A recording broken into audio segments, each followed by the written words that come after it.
How's everyone today? Great. Great.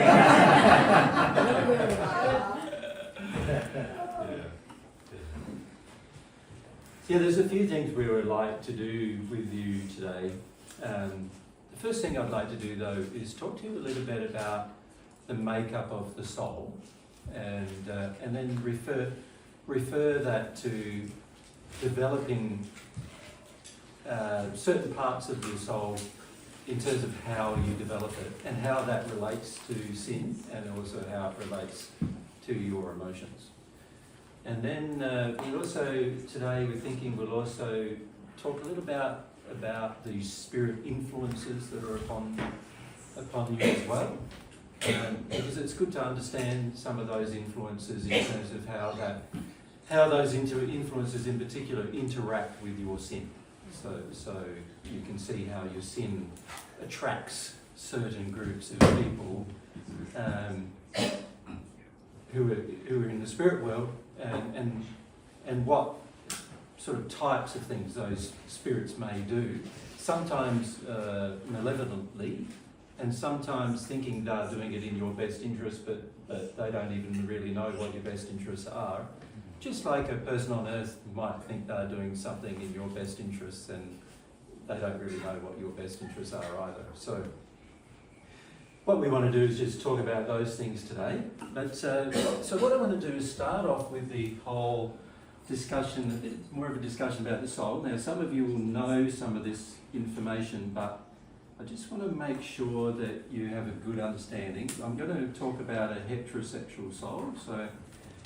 So the reason why I've drawn them, the two halves separated from each other there, is because for the most part, the majority of you are not aware of who the other half of you actually is, right? And there's lots of things that cause this sort of barrier to occur between the two halves. Firstly, when we incarnate, we're thinking of ourselves as an individual rather than a half of an individual. And that thought generally starts off as a feeling that's coming from both parents that enters you while you're in the womb. And so most people on earth don't have a belief about soulmates themselves, and they don't have a conviction or a knowledge of what that is, in that you're two halves of the same soul. And so what happens is when you incarnate on the earth at the moment, for the majority of times what happens is you're incarnating and you start absorbing the emotional content of the belief systems of your mother and father to a large degree. And if your mother and father have a strong knowledge or knowing about soulmates, which a lot of them claim to have, but they have none whatsoever, what happens is whatever their belief systems are emotionally, you start to absorb as your own. So by the time you're born, most people, and you know when you're born there's very little intellectual awareness, is there? But there's some emotional awareness by the time you're born. You're quite sensitive just before you're born, while you're in the womb, you're quite sensitive to feelings coming at you from your parents, and particularly feelings associated with love, but you're not aware that they are loving. There's sort of an instinctual measurement, if you like, of a loving feeling in a similar way that an animal would have an instinctual feeling of a loving feeling from humans. And because the development of the soul is only just beginning, and the development of the mind is only just beginning as well, the baby, the child who's just born, doesn't have really any way of determining, aside from these instinctual responses to the feelings they're getting from their environment. And so what happens is, by this stage, the child starts developing, and as it develops during childhood, it gets to the stage where it starts seeing that mum and dad are together, and so there's a lot of and this is for the most part, obviously we know some of you didn't have a mum or didn't have a dad with you when you were a child, but for the most part we start seeing, there's couples, and these couples have had children, and you start making certain intellectual assessments of that. But more importantly, you start also feeling the feelings that are going on between your mother and your father, and also between other couples. And you start feeling those kind of feelings.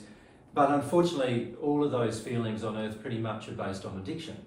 And so you start measuring your view of romantic love as a measurement of the addictions that are getting met. And you see them getting met in couples around you. And at this stage, you still don't have any real intellectual idea that this is what is going on. But it's in a very emotional process. You're emotionally aware that when there's something wrong between a couple, you know there is. Like when there's something wrong between particularly your mum and dad, you know there is. But you don't really know maybe what it is, and you don't really understand why there is. And also, because of your own lack of sexual development, you don't really know how the sexual side of the soul is working with each other or not working, or all those kind of things. But there is a feeling-based assessment, if you like, that's occurring in the soul. But all the way through this, because we're learning that everything that happens between romantic partnerships is functionally based on addiction, there is a growing divide between the two halves of the soul. It's like barriers that are getting put up between the two halves of the soul from feeling each other. Does that make sense to you? Good. And the barrier increases and increases to the point where, from a functional perspective, in terms of an emotional perspective, by the time a person's a teenager, frequently they're not aware at all that there's another half, but they have an addiction for there to be another half. Does that make sense? And so they're not actually aware emotionally who the other half is, but they do have an addiction through puberty. Puberty encourages you partnering up, and because of the sexual feelings that start developing. And because of that, the sexual feelings are now mixed with all the addictions that you've learned from your family of origin generally, and also what you've chosen up until that time yourself. And as a result of that, there is often a very large divide in terms of emotional divide between the two halves of the soul. From God's perspective, however, those two halves are still joined. But the barriers between the two halves are increased depending on the amount of addiction and sin and the amount of untruth that exists within the two halves of the soul. Now, unfortunately, nobody teaches you any of these things all the way through your childhood and all the way through your learning experience. You go to school, and what do they teach you? They don't teach you about love, and they don't teach you about soulmates, and they don't teach you about all the things that are actually very important to your happiness. What they do is they teach you how to function in the very mind-based world in which we currently live.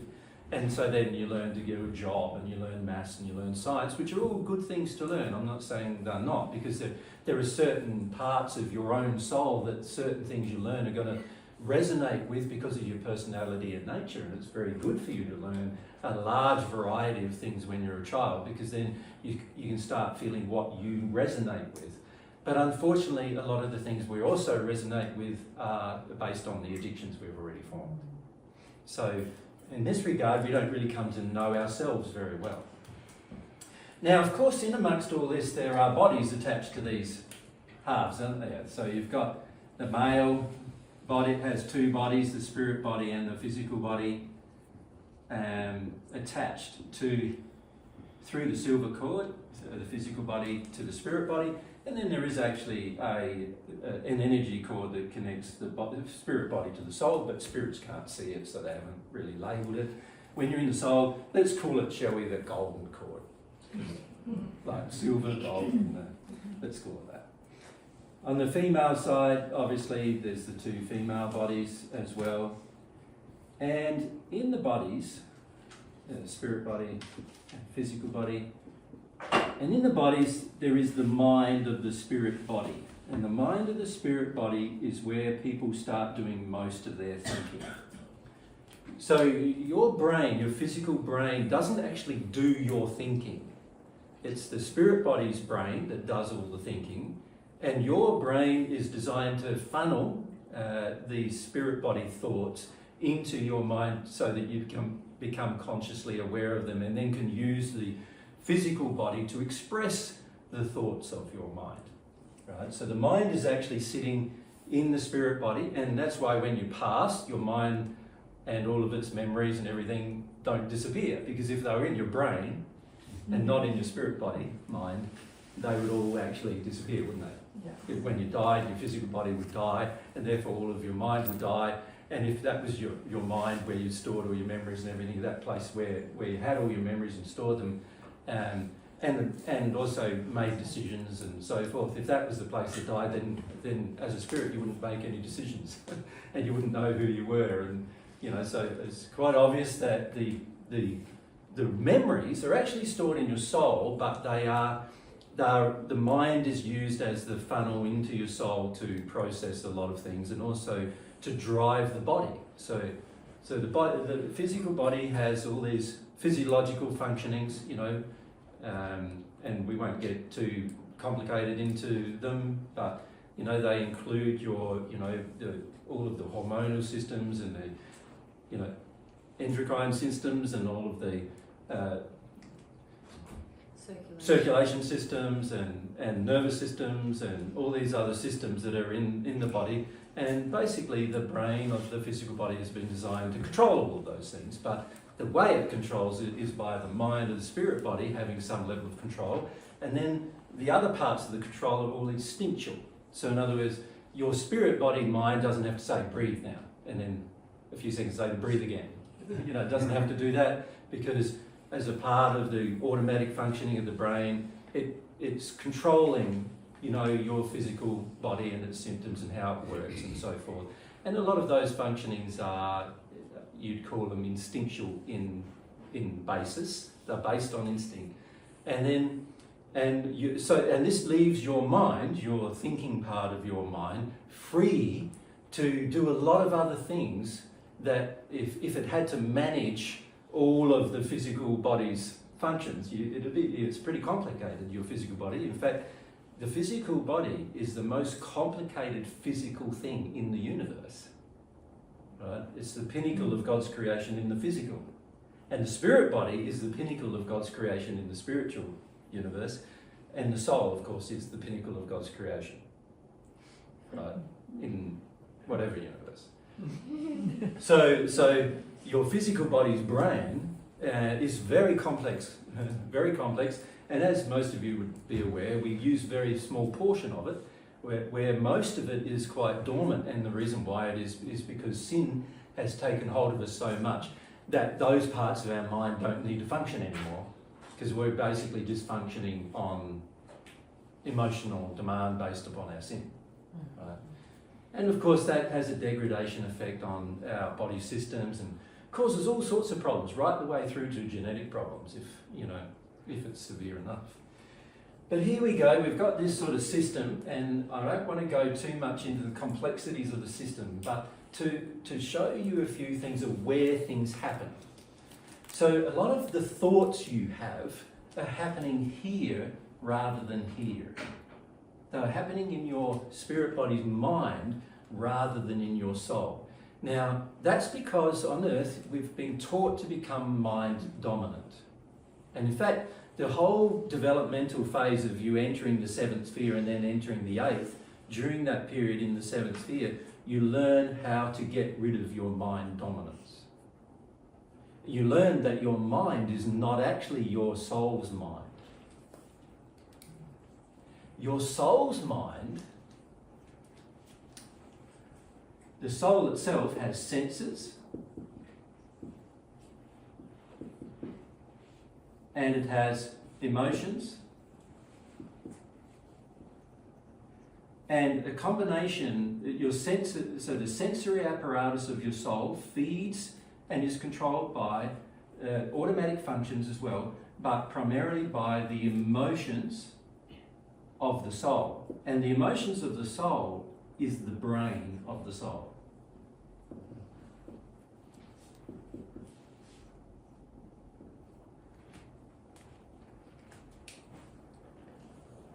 Alright?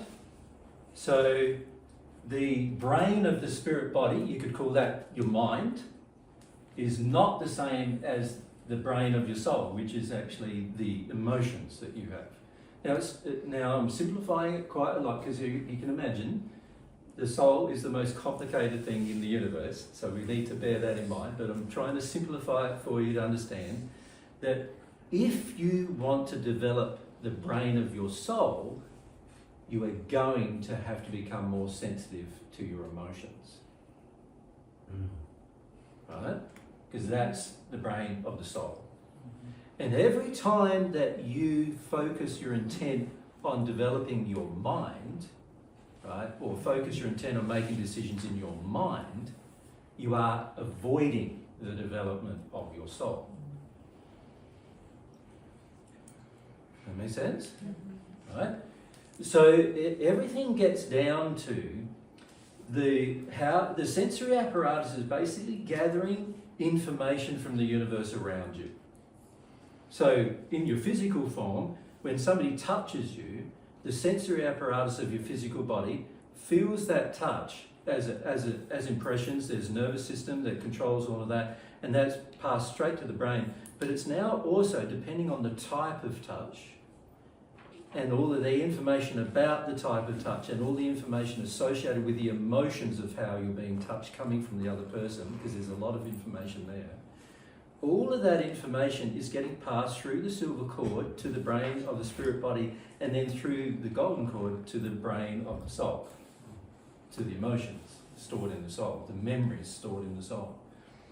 And so you could say, couldn't you then, that even just touching somebody just softly has a certain type of response, but touch them hard, like where there's a purposeful cause of pain in that body, then obviously the intent is also measured as to whether somebody wanted to do that to you or not, or it was just an accident, right? And all of these things get passed through that brain and into the soul.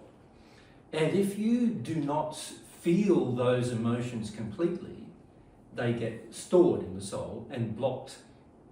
They get blocked by the intent to not feel them. So the soul's brain also includes intention, and it controls, your intention controls a lot of your responses in your soul. So if you look at intention, which is also basically, again, a feeling or an emotion, and you look at all the other things we're talking about, like faith, love, truth, they all end up being emotions existing in the soul. Right? Now, as to what kind of experience you have, depends upon what kind of emotions are associated with those particular things. So if you've been ridiculed when somebody told you truth in the past, then you will associate internally in the brain of the soul, you'll associate hearing truth with being ridiculed. You will associate it with a negative experience. And if you haven't released that negative experience, every time somebody shares some truth with you, you'll presume that they were trying to put you down. Every single time. Right? And that is not controlled by your brain of your spirit body. You can try to control it, but you won't be able to, because the brain of the soul is more powerful than the brain of the spirit body, and it will continually feed this information to the brain of the spirit body. And so the brain of the spirit body will go, oh, another person telling me truth? I'm sick of this, they're putting me down all the time. That you'll automatically have that thought arise in your spirit body because of the association that's going on emotionally inside the brain of your soul. Follow? So everything that happens to you gets stored eventually in your soul as memories. But these memories are not just pictures of what happened. They include pictures of what happened. In fact, they include the sensory apparatus of everything that happened. So they include the picture, they include the smell, they include the taste, they include the hearing, what you heard, they include the touch, they include also the emotions coming at you from the other people, how attacking or loving those particular emotions were. All of that experience is getting funneled from your physical body and through the sensory apparatus of the soul, which are beyond your physical body's ability to understand. And in fact, the sensory apparatus of the soul are beyond your spirit body's ability to understand. Like, you will never understand them with your spirit body's mind, ever, because they're beyond it. They have much higher capacity. They are impossible for a spirit body mind to grasp. And this is why, even if you reach the sixth sphere of the spirit world, you will never, ever, ever understand your soul. You will live and use your soul, and you'll be very, like, sort of seamless in the way you do that, just like how you living on earth is pretty seamless, right? You go and do things, and you say things, and you hear things, and you respond to things, and it all feels pretty seamless. But the problem is that you will never understand with that mind how the soul actually works. To understand how the soul works, you've got to live in your soul. And you've actually got to receive love from God enough to understand how it works. Without God's love, you cannot understand how your soul actually works, ever. You can guess, you can postulate, you can reason, you can try to work it out, but you never will know. The only way you will know is by receiving God's love and eventually becoming at one with God. And through the process of receiving more and more love, the soul's capacity to understand even itself grows. Right? To the point where you know what's going on in your own soul and in the soul of others. But if you don't receive God's love, and you just grow to the sixth sphere, which is the perfect natural man. In other words, you get rid of all of your sin regarding other people, how you treat other people. You get to the stage where you've gotten rid of all of that sin, and you're now the perfect natural woman or man. You will never know how your soul's really working at that point. And you never can know.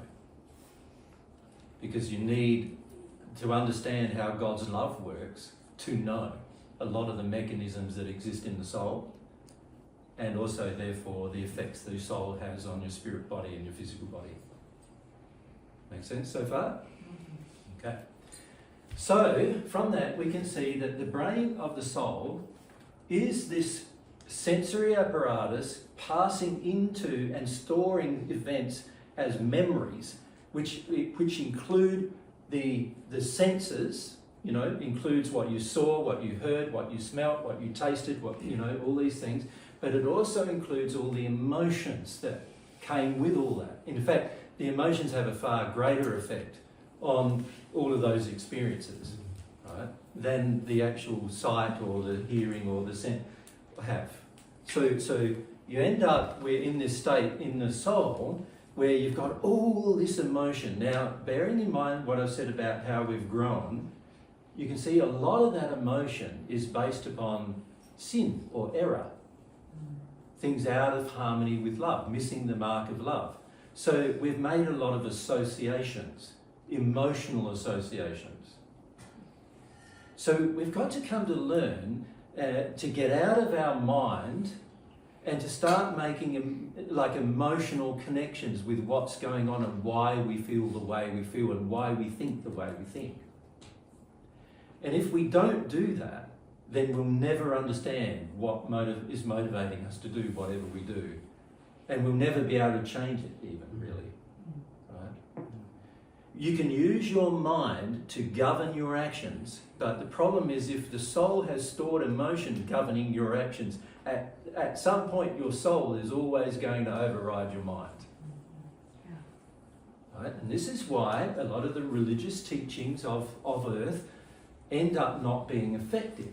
So even though many religions in history have taught that you should have some level of moral, some level of morality as God defines it, and you're taught, by religions, sometimes falsely, sometimes truthfully, what is moral and what isn't, even though you might be brought up in that sort of organisational structure, your soul's emotional state, where it has made associations between your emotions, your senses and your beliefs, are going to dominate what you finish up doing. So this is why, many Christians are taught, it's wrong to commit adultery, for example. But a lot of them do it. Many Christians are taught it's wrong to lie, but a lot of them do it. Sometimes every day. They've got to try hard not to do it. Because the actual soul has stored beliefs, sensory memories and emotional memories and beliefs that say, in this situation you've got to lie. In this situation you've got to withhold the truth. In this situation it's dangerous if you don't. Dangerous to the physical body if you don't. So the soul will dominate even when you've been educated in your mind to do something completely different. Make sense? No. So if you add your beliefs, which are some of the most powerful things that exist in your soul actually, and particularly your beliefs about what is spiritual and what is emotional, they have some of the most powerful effects of what you're going to do in your future. You add those with your senses, what you've stored sensorially, what you remember through what you saw, what you heard, what you felt, what you tasted, what you smelt, right? And you add all that together, and you add also the emotional barrage frequently that's coming from all sorts of people all around you, as well as your own emotional responses to what's going on around you. These things are now stored in your soul. They're not in your mind. Right? Your mind is going to be almost like a passive agreeer with whatever that soul system is saying to it. So if the soul system's saying love is sacrifice, which is actually a spiritual belief that can be stored in the soul, which is stored in the soul over hundreds of events in your childhood that have taught you that love is sacrifice, and your soul has that belief, love is sacrifice, and emotionally you feel, I need to sacrifice to show somebody that I love them, and also somebody needs to sacrifice to me in order to show that they love me. And if those feelings are there, in your mind, when anybody does not sacrifice for you, you'll think, they don't love me. And when other people want you to sacrifice for them, you'll feel like, well, if I love them, I would. Even though love is sacrifice is a completely false concept from God's perspective. Even though it is completely in error, you will feel with your entire feeling structure, your entire belief structure, you're going to feel that it's true. And you're going to act upon that. If you want to love people, you will act upon that belief every day, sacrificing for people. Right? Oh, it doesn't matter, does it, if our intellect thinks, oh, I've learned now love isn't sacrifice. Doesn't matter. Doesn't matter. Yeah. Because your intellect is just going to follow along with what you believe in your soul. Now, one of the hardest things to do is to have an intellect in disagreement with the soul. Because the intellect's always going to lose at some point. Right? So you can tell yourself certain things are true. You can tell yourself certain things will work out. You can tell yourself certain things are real in your mind. You can tell yourself that love isn't sacrifice, for example. But while you feel it in your soul, it's going to have no effect on your behaviour. Right? And if you try to use your mind to change the whole love is sacrifice to whole love isn't sacrifice, right? While your soul still has the memories and the beliefs and the senses and the emotions that say completely the opposite thing to you, you're going to end up in really, really difficult emotional state internally where you're constantly fighting your emotions. It's actually bad for you to do that. You'll end up with certain body systems starting to fail as a result of it. So when I say body systems, spirit body systems start failing because the energy in certain parts of your spirit body is blocked, because the soul-based energy that controls certain parts of your spirit body is blocked. And as a result, the physical body's energy systems will be blocked, and your physical body will start like developing injuries, which on earth you call diseases or sicknesses or illnesses, but they are actually injuries that are due to the blockages that are occurring in the soul. Yeah? And the more you live in your mind, and the more you avoid your emotions, the more prone you become to those injuries. The more prone you become to the diseases, the infirmities, and so forth, right? Now, usually, for the average person on earth, by the time they're now like 20, they've already got a lot of these and already affecting their body. Like, and anybody who's in the medical profession knows that nowadays, in particular, more and more children with quite severe physical problems are presenting themselves. Right? And this is because of the increasing disconnect between the soul and the mind of the spirit body, and then the effect that that is having. Make sense? Okay. Are these what's the cause of all the autoimmune diseases? Not just all the autoimmune diseases, things like cancer as well, things like all the autoimmune, sometimes the brain-based ALS, those kind of diseases, and any self-attacking disease where the body is decaying by itself, these are all the cause. Unfortunately, this also attracts groups of spirits to your spirit and physical body, and they themselves have their own blockages with their own energy systems. And so now the addiction you have might be one thing, but then the injury they have might cause a blockage in a different part of your body because of them. And so now you're also prone to referred injuries that are coming to your physical body from spirits trying to control your body. And it becomes very, very complicated, very, very quickly. And if you're not sensitive emotionally, it's very hard to work out what's actually going, right? And this is why, for the most part, most of the medical profession is finding all of these things very difficult to resolve. Yep. And you can understand why. It's a very complicated system, but it's based on some fundamental, the medical profession is based on some fundamental flaws in the system, and that is, once you deny there's a soul and deny there's a spirit body, now you're just trying to work with the effects on the physical, right? And when you're working with the effects on the physical, you're going to start thinking the effects are the causes, and when they're just the effects. And when you start doing that, you start throwing things at the effects, trying to fix the effects, but the cause is still behind the effects and that are still going on. And so you end up with this very complicated problem. And then you add spirit healing to the equation. You end up with even bigger issues, because now the spirits are trying to heal your spirit body and heal directly your physical body. But in doing so, they are trying to provide energy, and they are trying to provide a source of calming down the physical body, not understanding, the majority of these spirits do not understand at all that your soul is causing these problems. The sin that's in the soul is causing these problems. And so most of the spirits, even right up to the 5th or 6th sphere, and even in the 6th sphere, if they come to actually try to heal your body to help you out, and some do, and they don't understand why, no matter how much energy they pump into you, they can't really fix provide the problem or fix the problem permanently. They've got to keep providing energy, keep providing energy, keep providing energy until you die, right?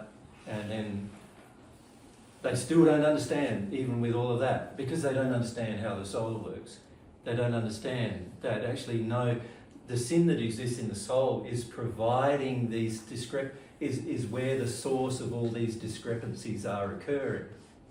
Make sense? Mm-hmm. Yeah.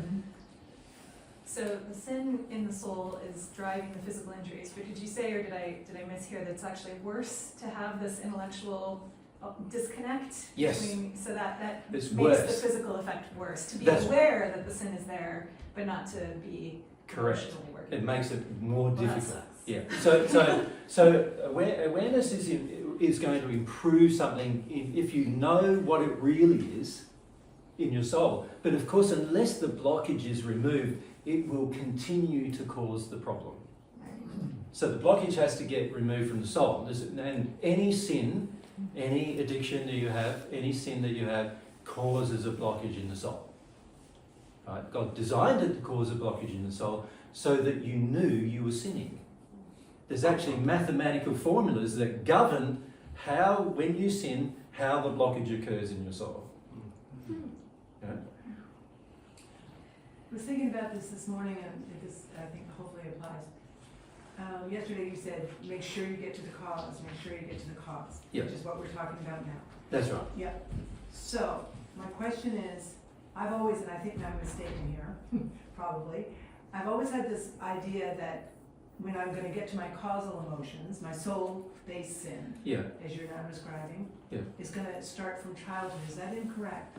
It is incorrect, yes. Yep. Because Yep. it could come from any source in your entire life, Okay. not just in your childhood. And in fact, the majority of the sin that causes blockages in you Yep. is not caused by anyone other than you. So if we look at the example of childhood, let's say every time as a child, every time you cried, you were smacked. Yeah. So you had a physical, violent response to your tears every time you cried. Right? And that's happened to some people, where almost every time they cried, they've been smacked. Now, the person who did that is obviously wrong. They're obviously not loving their child, right? So there is a withdrawal of love occurring in the moment that the child is being smacked. Obviously, a violent act is a withdrawal of love, right? So there's a withdrawal of love occurring, the child is being smacked. The child is feeling the withdrawal of love and connecting it to them crying. So what do they do with that information? So the child will, so independent of the parents now, the child will have joined a belief that tears or sadness is always going to result in violence. So inside of their soul, there'll be a connection between violence and sadness.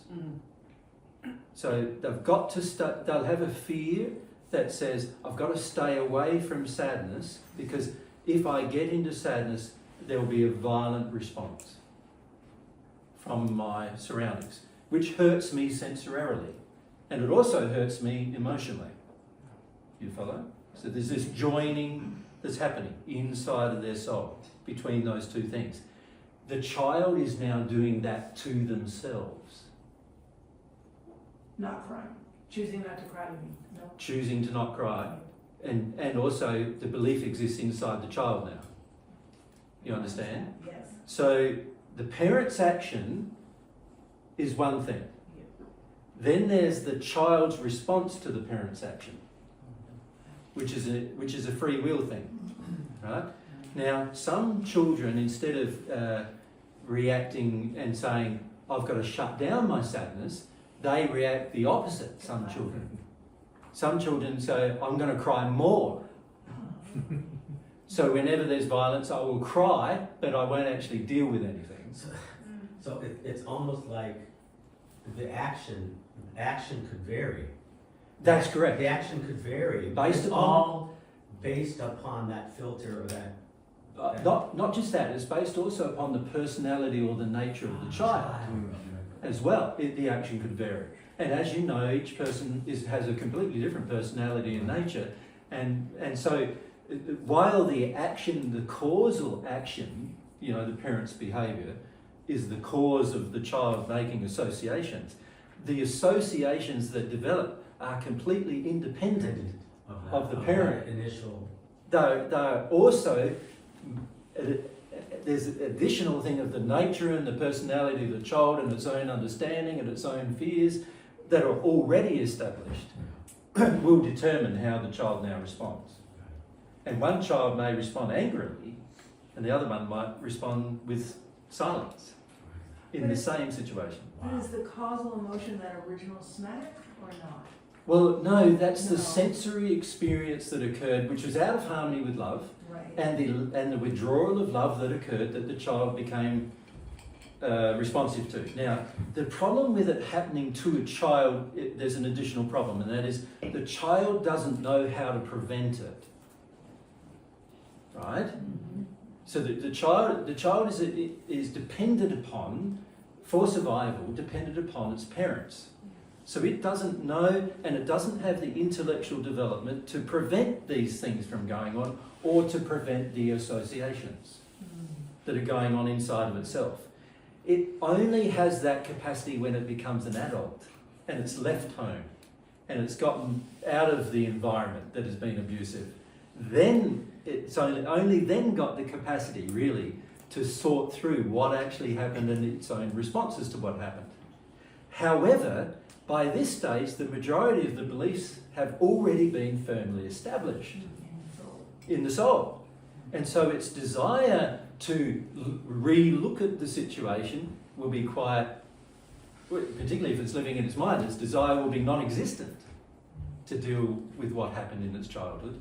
So it is necessary to look at what happened in your childhood, but everything that happened, you might have the same thing happen to, say, Patty, have happened. Both of you might have exactly the same thing happen, but you've got a different personality to Patty, you've got a different nature to Patty, you had a different, you might be the third child and she might be the first child. There's different things going on in the family as to what's happening as well. And those different things will determine to a large degree what beliefs you created, From that experience. which now exist inside of you. And the sin then becomes how, so that those beliefs then now start to dictate how you use your will. Yeah. So when we're talking about sin, it's not just going back to that smack when you were a child, because you and Patty have both made decisions based on those beliefs for, how old are you now? For many years. Pretty old. Yeah. So, And so when it comes to dealing with your sin, there's a lot of free will choices you have made. Yeah. to avoid these memories of these experiences in your childhood, you made a lot of decisions. Yes. And those decisions caused you to harm others. Oh, yes. And in the harming of others, you created your own effects of sin, the cause of which was your inability or lack of desire to connect to how you were harmed, and your lack of desire to feel about it, right? So this is why for many people they start going, oh, all I need to do with the trauma of my childhood. Right. No, you're going to need to do with all of the beliefs and all of the emotions that came about from the trauma of your childhood. The trauma of your childhood was the trigger, but then the creation of all the emotions and all the belief systems and all the sensory things that happened and all the things you decided to shut down, block up, get away from, run away from, prevent, be afraid of, and everything inside of you. That's, you could say, all of those things are now causing your sin, right? And your inability to deal with all of those things are going to be a problem. Yeah? So, from the gaining of information from the smack to the emotions and withdrawal of love, you're saying people interpret that and react and behave differently in the future. Yeah. What determines that now, I'm wondering? Is that coming from parents? Or Well, there's a lot of things that determine it. Firstly, the personality of the child. So your child might have the which child comes from may. parents? Sorry. Which comes from parents? No, it doesn't. No, the personality of the child comes from God. God. Yeah. So there's nothing in error about your personality or nature. It's all perfect, comes from God. And the personality or nature of the child, which God designed the child to have. So some children might have like a love of truth, and some other children might have more of a love of faith, and some other children might have a stronger desire to connect with the universe around them than others, and so forth. And some might have a strong desire to understand themselves, and these natural inclinations, which are a part of your personality and nature, you discover over time. But the personality and nature does determine how you respond to certain sensory and emotional inputs. Okay, so it's From your really environment. from God. Yeah, so the It's personality about nature is given. from God. Obviously, the bad behaviour came from your parents. Sure. And the net effect of the bad behaviour, including the emotions, because the emotions of your parents are a large part of the bad behaviour, they have also entered you. Yeah. So now you've got your personality interacting with the bad behaviour of others and the sensory feelings you had as a result, including the senses, taste, touch, smell, and images and so forth, as well as all the emotions coming at you. And you've joined all these things together and you said, wow, that hurt. That experience hurt. And your personality and nature will determine how you respond to that to a large degree. Okay. You follow? Thank you. And so some people, the child might go into like a rage. And then because the child might have certain feelings inside of itself about this was wrong, but in the way it's responding, at this stage the child, remember, hasn't learnt about love yet. So it's being taught through the experience what love is, and unfortunately the teachings are all in error because they're being taught that, you know, when you love somebody sometimes you smack them. You know, I can remember saying to my own sons, I was a part of a religious faith who believed in the corporate punishment of children, and I remember saying to my own sons at different times, you know, I hate doing this, but I've got to do it. Right? So, right, the children learn violence associated with love, right? Not good, not a good association. And this is why many of us are tolerant of bad behaviour of others as adults, because we do associate to a degree. We often say things like, oh, you know, I can see this person treating this other person badly, he must like her a lot. You know, even things like that we say, not understanding what's really going on. It's a shutdown of emotions that causes a lot of these things. Yeah. Thank So you. there's a lot of associations going on. So I don't want to delve too deeply into it. I'm just trying to explain that as a background. Yeah. But I'm happy to answer some questions. I think this gets back to, it seems relevant to the general question of sin, because I can feel the sin fighting for itself right now. Yeah. Which is like, well, what was I supposed to do? What was Correct. the child supposed to do? That I that can is see- one feeling you're going to have, and Like- that's one feeling the sin I has. was trapped, and I can see how I retreated and my brother got aggressive. Correct. And but it's, if my personality came from God, what choice did I have? That was my personality retreated because that's who I am. Well, there's a So difference corner between all the what way. choice you had and what choice you now have. Right. Right. So don't get caught up in, Wow. like, it's Wow. very true Yeah. that back then, what choice did you have? So there's grief Like to if- be done for If that. you tried withdrawal, that seemed to calm your parents down, Yeah. right? Your brother tried anger, what did that do? It took the heat off of me. Yeah, but what did it do for him? For him, I don't know what it did for him. Well, it didn't made make him sense feel to me. strong or powerful over them, Yeah. but in the end, it actually encouraged more anger from his Yeah, parents. he seemed to always be in trouble and always. Correct. Yeah. Correct. So he chose one path because of different parts of his nature, and you Yeah. chose another. Both things you could say were almost inevitable at that point, right? Given your personality versus his personality and so forth, right? So yes, you're right in saying, well, what choice did I have then? Well, I agree. What choice did you have then? Yeah. But you have one now. And the problem is we keep justifying action Sure. now based on that. And so does the Early therapeutical experience. industrial complex. Yeah. Correct. So now we're going. You know it does. Now we're going. I want an easy fix to that old problem, and then my body will start exhibiting other problems, and I'll say, I want some therapy. You know, Right, yeah. drugs usually fixes to those problems. You know, so because I don't want to have to go through the honesty, Yeah. the truthful process of coming to terms with what actually happened. I don't want to emotionally, as an adult, come to terms with what went on. That makes sense? Yeah. And that's driven by an emotion coming from a belief inside of you, which basically is saying, somebody else did it to me, so they should have to fix it. Yeah.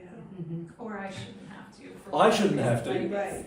God If should that's or how they it is, should. then, yeah. You know, if God should have designed a better system, Exactly, you know, not given them free will, in other words, right? Yeah. Or they should fix it, but I shouldn't have to. I'm the innocent victim, right? Now, while that is true that you were the innocent victim as a child, you can choose to no longer allow these beliefs and emotions to affect the rest of your life by changing them. But to change them, you're going to have to be very honest about them. Much more honest than the majority of people on earth are prepared to be. Right? And so what we end up doing is we say, well, I don't want to fix them. God obviously isn't. You know, I'm developing now these physical ailments and all these other things that are happening to me. So God's not fixing it. So for God, like I'm not interested in a relationship with God if that's how He's going to treat me. And then you get down to the track, well, the medical profession at least are trying to help my physical body, so I'm going to go to them, the drug industry, the medical profession, and help me continue to avoid what happened to me, what happened in my early developmental part of my life, right? And then we're also, because of this developing rage that has occurred inside of us, of feeling that it's all unfair and unjust, we now are prepared to visit our own injuries on others, which becomes our sin. Right? What we're basically saying is, it happened to me, so that gives me the right to do it to somebody else. That's really fundamentally what we're saying to ourselves. Now, from God's perspective, that is a complete untruth. Just because something happened to you, it doesn't give you the automatic right to do it to somebody else. In fact, if you loved them, you would choose not to do it. If you fully understood the harm to yourself, why would you visit a similar type of harm on somebody else? Right? If you had felt the harm done to yourself properly, can you see you'd be so sensitive to doing it to somebody else? You'd be going, I don't want to do what was done to me. It was being hard enough for me to fix that. Why would I want to visit a similar problem on somebody else? And I can't even begin to see how I would visit that same sin on someone else. I can see how it exists. Well, you might not visit the same sin on someone else. Yeah. You will visit the sin based upon what are now your beliefs. The fundamental. What are your senses? What your emotions are telling you that are stored inside of you? That's what you will visit on somebody else. So in real Can I give you an example? Your parents used corporal punishment, you withdrew, shut down. When you have a child, your idea of bringing up a child is no restriction at all. Now, you know what that does to your child? It absolutely destroys them. Right? It's actually worse because they feel there's no law now. So it's actually worse than what your own parents did to you. You follow me? Yeah. From God's perspective. So in the belief systems and the senses and emotions you haven't dealt with, the actions you now take are not considering what love would do, what God's love would do. You're just considering, I don't want to do what was done to me, so I'm going to do probably the opposite, if I can. And the opposite being, in this case, no restriction upon my children at all. And what's going to happen by the time your child's 3 years or 4 years old, they're going to be overcloaked, spirit influenced, they'll be diagnosed with ADHD or some other similar type of illness. By the time they're 7 or 8 or 9 years of age, they'll be diagnosed with some kind of mental disability or mental illness. And by the time they're 15 or 16, they're probably going to be a criminal. Right? And all because I chose a knee-jerk reaction to the damage that was done to me. You follow? So, and that's in your relationships. You're going anytime there's conflict, you're going to want to Withdraw. withdraw rather than resolve. You will perceive attack when there's none, and you'll always be retreating. So that is also a sin. Yeah. That is a sin of not loving your partner or whoever your friend. Yeah. so you're not sinning the same way as your mum and dad. Yeah. but you're still sinning in a different way. Your sins are now different.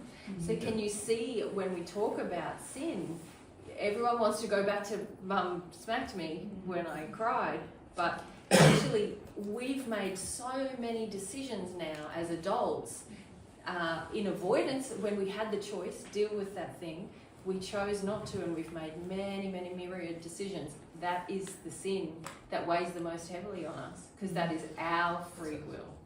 We chose that. Yeah. We chose that to avoid our own pain, which was a selfish decision. Because it was fundamentally driven by our own selfish need to avoid our own pain. Yeah. So it's a very selfish decision, and we're willing in that place to visit our selfish decision upon others. And we have a full level of the sin itself is saying, you're justified doing this. This is a good thing you're doing. So for many parents now, the sin is saying, you're justified not smacking your child or not controlling your child's behaviour in any way. You're justified just letting them roam free, as they say. They'll develop over time. You're justified not sending them to school. You hated school, so now you're not sending them to school. You're justified doing that. There's all these things that you feel you're justified doing, and all of them will be based upon the fact that the sin inside of you is dictating every single decision, and your mind is just following along with the decision that the sin has made, and trying to bring everything externally into an alignment with the sin that exists inside. So inside of me, I might feel like I went to school, it's terrible, I don't want to visit that on my child. So there's my error that I'm not releasing, because education is actually a good thing. And also having children interact with other children is a good thing. They can learn how to love. But I'm saying, no, it's all too traumatic for me. So I'm not going to visit that upon my child. So what I'm going to do is I'm going to keep my child out of school, I'm going to homeschool my child and all this kind of stuff. And in the process of doing that, I am actually visiting a whole heap of belief systems upon my child that is actually damaging for the child's future development. And therefore I'm sinning, I'm damaging my child's future. But my mind is saying, oh, I'm a great mother, I'm doing the right thing for my child. So even though there's a whole heap of negative consequences, inside of me I'm saying, I'm a good person doing this. I'm justified doing this. You see, the mind is saying it's loving for me to do this, even though it's the sin, the unloving sin that exists in your soul driving the action. Yeah. You follow? Yeah.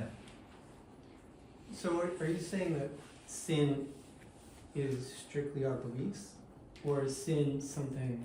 Well, remember we said that the brain of the soul is emotional.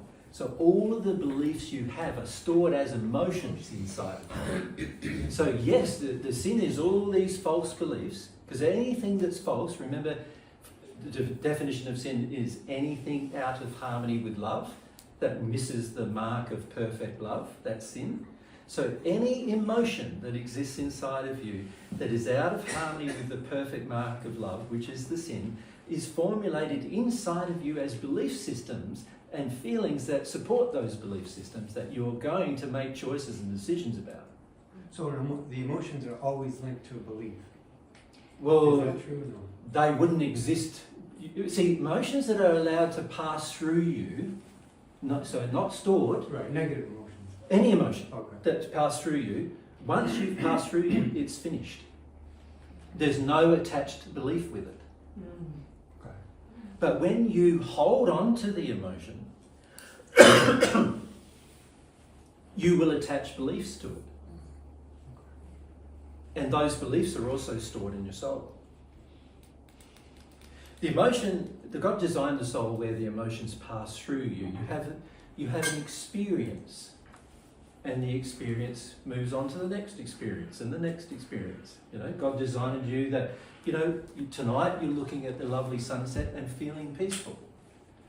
Then you go inside and you look at your hot wife and you go, I'd like to have sex with her. There's another feeling, and you do that, let's say. And then it comes over you, I need to sleep. And every one of those things is not being stored, it's just being had as an experience, right? And not linked to any belief. And not necessarily at this stage linked to any belief if we allow it to pass through completely. But when we store it, and particularly store stuff from our history, we then start developing beliefs upon that. Like, let's say tonight Mary had sex with me, and so tomorrow night when I'm sitting down looking at the lovely sunset again, and I look at my hot wife and I think I'd like to have sex with her, and then she doesn't want to, I'm going, but why? Like, the whole experience was the same as last night. We should do the whole thing again. You follow me? And this is where beliefs start to get encouraged. You know, we start encouraging beliefs which then drive unloving behaviour. Right?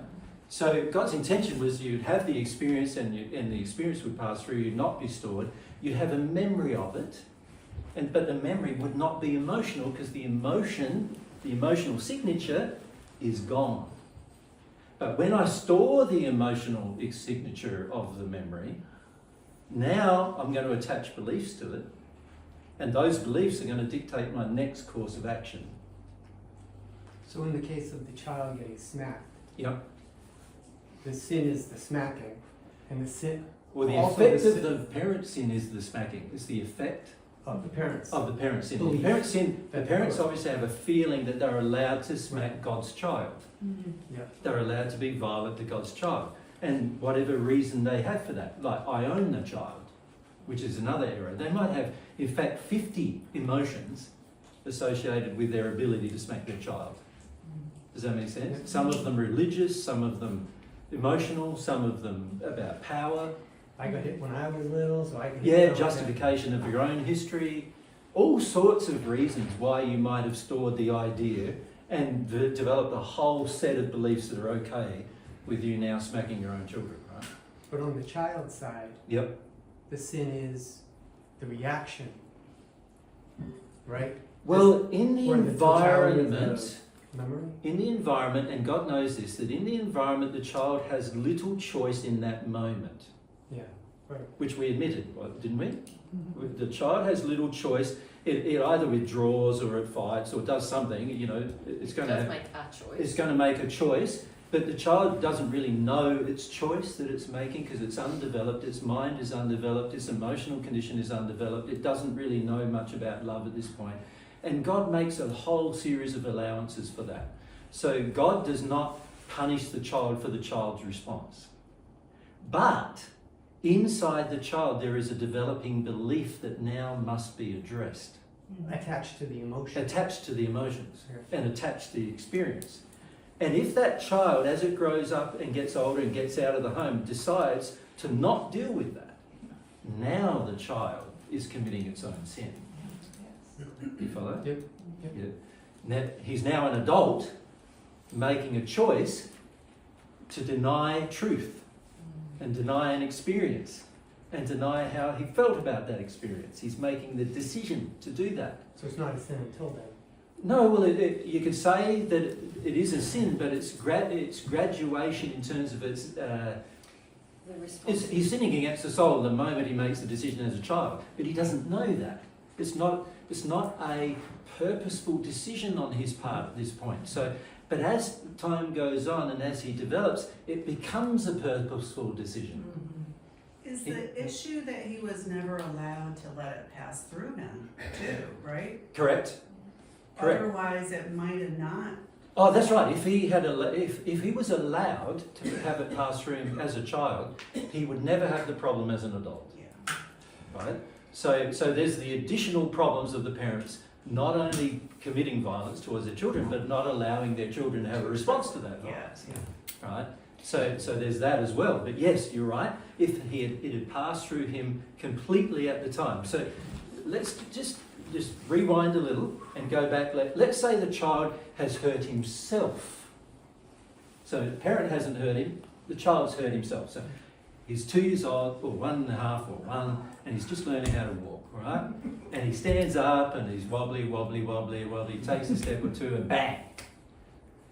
Now, if he's allowed to cry completely, he will have no hesitation getting up and trying to walk again. He sees around him that everybody else is walking. He thinks that's pretty good because it's a lot easier than walking. It looks a lot easier than crawling, right? And he already is assessing all of this as I would like to do that. And so he's already got the desire. His desire, he has faith that it's real. He has faith that it's going to happen. He has faith that if he learns it, he's going to get good at it, just like Mummy and Daddy seem to be good at it. So he's already developed all this faith through experience and through what's shown to him. So he tries it. Once his muscles are developed enough and strong enough, he will try it. And once he tries it and he starts doing it, he's going, oh, look at me, I'm doing this. Like, there's also this development inside of the child. And again, this is not intellectual, this is all emotional, isn't it? It's all like, wow, this is great, you know. And you can even see the light in their eyes about it. And if you're the parent looking at it, you can see, oh, look at him, he's thinking this is pretty crash up, right? Now, the child is not even aware at this stage or assessing its own feelings about it, it's just having them, right? And so he falls over, Mum and Dad let him cry. Don't rush to his aid and nurse him until he's had a good, proper, solid cry about it. Then you might pick him up and nurse him and have a go again. It's all good. You'll be fine, you know. And then he tries again, right? And then each time he tries, his confidence grows, his development, his muscular development, he's learning. He's learning all of these things in the process.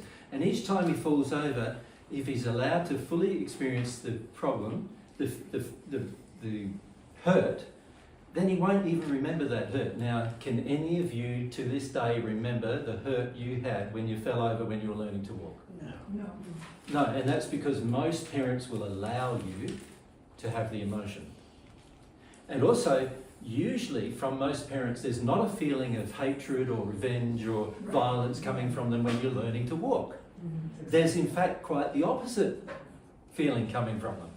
Of love and encouragement and excitement, and even the most harsh of parents on this planet will have, for the most part, emotions of love and excitement and for the child while it's learning to walk.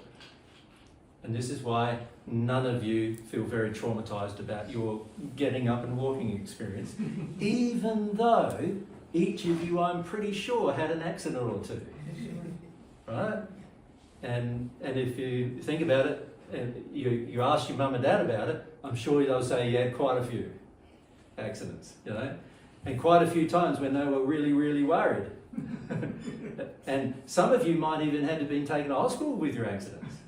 You know, if you'd walked down the stairs or something like that and you were tiny and you tumbled down the stairs, they might have rushed you to hospital and still can't remember any of it because they let you have the emotional experience, so the emotional experience was not stored. Make sense? So to the last example we were talking about, so the child gets smacked, Yeah. and then they live their life, they move on, they become an adult, and a lot of decisions are stemming from that. Yep. They're good, bad, and ugly. Yep. Different sins. Yep. They may have forgotten about that experience completely in their conscious mind. Well, this is the thing, you see. Yes, in this mind they might have, Right. but in this mind they have 100%. not. So my question is, right, how would each one of us get in touch with that original cause if it's so far past, it's not even in our spirit mind, but it's living in us and we're Well, acting it's out in the it, brain of your soul. right? And this is why I wanted to raise this with you this morning. Okay. You can see where I'm going really if you think about it, because what I'm saying to you now is I'm saying you've got to start training yourself to get out of this mind of yours and into the feelings and senses and beliefs of your soul. Now, the real question then becomes, well, how do I do that? Right? And this is what we want to talk about just for a little while, right? But can you see, firstly, it's important to do it because in your mind of your spirit body, you may have completely blanked, completely sort of rubbed out the, and in fact, the spirit body desires to rub it out if the intention of the soul is to no longer feel pain from emotional pain, if that's the intention of the soul, then the spirit body will not remember. You'll be completely unable to remember. This is why people who have experienced often sexual trauma in their childhood can't remember it until certain physical events happen that trigger certain senses, and then they start remembering. Smells, tastes. It can also be like sex, for example, you know, other things. When they start doing these things, which all involve their senses, it triggers the memories, even though they weren't even aware intellectually that it was even there. Yeah? So one of the most important, one thing that I've had recently is some experiences of when I was a babe in arms and close to a car accident. And everything in my mind told me I can't possibly be remembering this, but my body knows those feelings. Well, 100%. That's right, because your soul controls these bodies still, independently of the mind. Remember, the mind is used for thinking and for decisions. It's not used to control all the physiological and psychological responses that you have.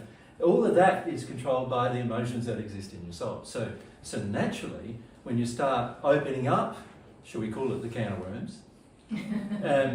Once you start opening up the entire thing, you start having memories about things that you've forgotten altogether. And you didn't even realise you had experienced even sometimes. Yeah. And would that include the emotions that are, so we've received emotions from our parents too, that we have no idea about what happened? Okay. That's right. So remember, the soul has stored the memories. So you could say all of these things, beliefs, senses and emotions, are memories. That's what constitutes the memories that exist in your soul. And the soul has stored these memories, but they're all not stored just as thoughts. They're stored as pictures and smells and tastes and touches and feelings, and they're stored as a complete experience. They're not just stored as and they're stored at the age they were stored. Not at your age now. You know, you might be, say, 50 or 60 starting to look at some of these things, but they're actually stored, like if an event happened when you were 2, they were all stored at that age of 2 as well. And also what was almost like force-fed to us while we're still in the womb. Yes, but usually there is little, aside from the beliefs and emotions of the parents, there is usually little physical violence perpetrated toward the child while it's in the womb. It's when it gets out of the womb that it starts having those kind of experiences generally. I think Alicia's referring to, say, her mother had violence towards her in her life, and then she's carrying Alicia, and the feelings of the mum's fear of violence enter her, even though there's no violence. Of course, because I said, remember, the emotions and the beliefs of the parents will start entering you. The child has no filters. The soul record, can it be seen by the spirit body mind when you start to work in tandem together? And is that quote unquote the Akashic records that everyone talks about? Well, it is the Akashic record that everyone talks about, but that's not the same thing. There are 2 records that are stored. One is the record of all your sin, which is presented by your soul to your mind, and it's unavoidable. Once you get into a certain state, it's unavoidable. So that's what a lot of people call the Akashic record. It's a record of all your sin that is now getting presented to you over and over again. And in fact, many of the spirits eventually get so sensitive to it, you see it as a list of sins. And they're not, when I say a list, it's a picture-based list. Oral, yeah. Yeah, it's sensory. So it's not only pictures, it smells, tastes, everything. It's an experience-based list. So that's what you would call the Akashic record. When it talks about the record of all your memories, that is far more complicated because that is actually stored in your soul, and the only people that can see it are celestial spirits or greater generally who can see those things. Does that make sense? That's part of the development that happens when you receive God's love. You can start actually seeing the record of everything that happened to the person in their soul, not just their sins. So the experience I had was it felt behind me large, like spirit, body, mind was shown. I had my physical sight like I'm looking at you. Yeah. And then I had a second sight that was on top of it. Yeah. So when I was brushing my teeth, so I was like, this is really cool. Yeah. Finish what I'm doing, close my eyes so I could see it. Yeah. Open my eyes so I could see both like a double negative. Yeah. So then when I was done and I lay down in my bed. Yeah, now that's the Spirit doing that for you. Okay, because I was able to see current time all the way back. Yeah, that's the Spirit doing that for you. Okay. Who's trying to help you. Helping me. Yeah, obviously you're not in the state yet where you can do that for yourself, so he's trying to help you, to give you that information, to help show you what it's like, to prepare you. And then so if you had a memory all of a sudden came up through your body, when I was 6 and my mother was beating me because I couldn't memorize the Hail Mary prayer. As soon as I got to the word thou, just something happened. So then when I try to work on that problem, I pray to go to the pictorial, emotional, all of it in that one snapshot. Well, what's happening? See, again, you're using your mind a lot here, and this is the problem you're going to face, right? You are using your mind a lot, and what you're trying to do is determine a method. Yeah. You're trying to come up. What's the best method? Relieve me of that problem. Let me work out the method, and I'll work out a method, and I'll follow that method for the rest of my life. Not going to work, right? No, it's obnoxious. But the reason why you're doing that is because, firstly, you're getting presented with some information, like your mother beating you when you were 6, and it was a religious experience. The reason why the Spirit presented that with you because he's saying this event has injured your relationship with God, and you're not feeling about it properly yet. But what you've done is you've gone with that, and you've gotten all intellectual about that, and you're not seeing his intent. His intent was to show you attributed her behaviour to God, and her beliefs about God. You attributed her behaviour to God, and this is actually blocking you. So you then said, if I pray. But I'm saying, well, in that state, if you truly feel the emotion, you're not going to want to pray because you already blame God for the event. So you now manufacturing a prayer in your mind is not going to do you any good, because the feeling in you from that event is, God's a bastard, right? And look at what he did to my mum, and look at what he let my mum do. That's the feeling, right? And that's the feeling that you don't want to connect to. So now what you want to do is create some kind of procedure. That's all very metaphysical. To sort of help you cope with the memory. It's just another avoidance. Correct. Correct. And so the net result is going to be you don't actually process anything about God, which was the intent of being shown. The Spirit's intent of showing you the memory was so that you would.